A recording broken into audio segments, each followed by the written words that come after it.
So I thought it was just going to be hot year round, and as I mentioned, it was so hot when I got there.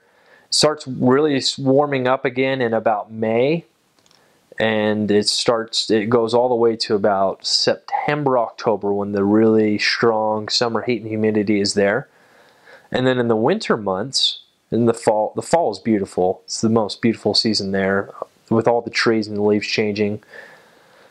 The temperatures start going down. With the winter, this was what really surprised me, is I guess I just overlooked it on the call packet that tells you what to bring. I didn't bring a coat because I thought it was going to be warm year round. Oh, I'm in the south. We're close to the coast. But it was freezing because, the temperatures were certainly low. I think we would get into the 40s. But what made it even more crazy was the humidity. It didn't matter what you put on, the humidity just took the cold and put it right to your bones.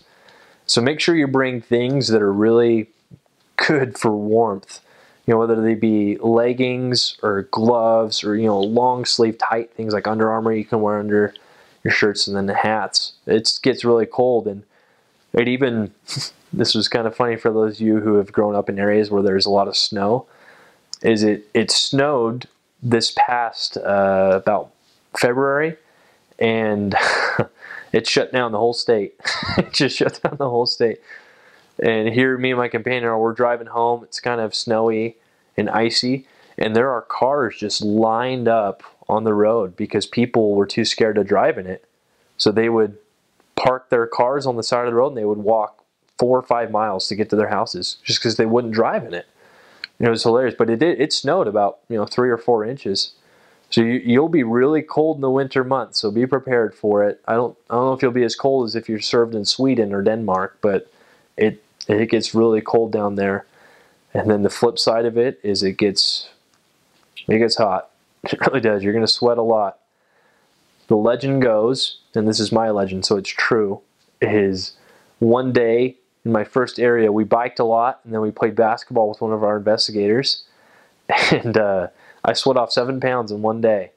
I heard missionaries that did more, but I did. I weighed in at 198 to start the day, and I weighed in at the end of the day, it was 191. That's 6 pounds. 190, that's what it was.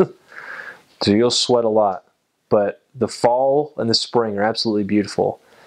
The other thing, and this may be more so for the parents than you missionaries, is tornadoes. I had no clue that tornadoes went that far south. I just thought they were in like Oklahoma and Kansas, the plains. Alabama is actually, I don't know if it's the most dangerous state for tornadoes, but it's definitely one of the top 5. We dealt with quite a few when I was there. The biggest one happened just this past April in Tupelo, Mississippi, the northwest corner of our mission boundaries. And it was actually pretty unique because this is a funny story. Our mission president and his wife were up there. They were doing mission interviews with the missionaries. And so all the missionaries were at the Stake Center in Tupelo.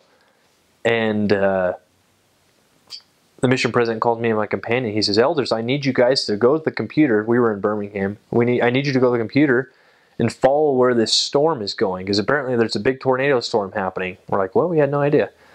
So we went on, to look at weather, and at the same time we were looking, it was pretty miraculous. This is a true story. Don't let anybody tell you, you can look it up on the internet.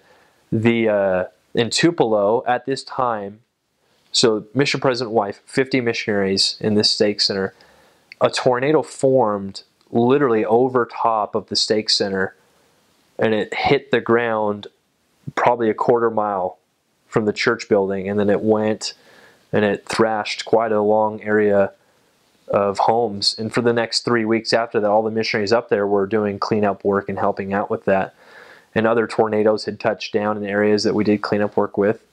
Back in 2011, there was a very, very big tornado in Tuscaloosa, Alabama, University of Alabama.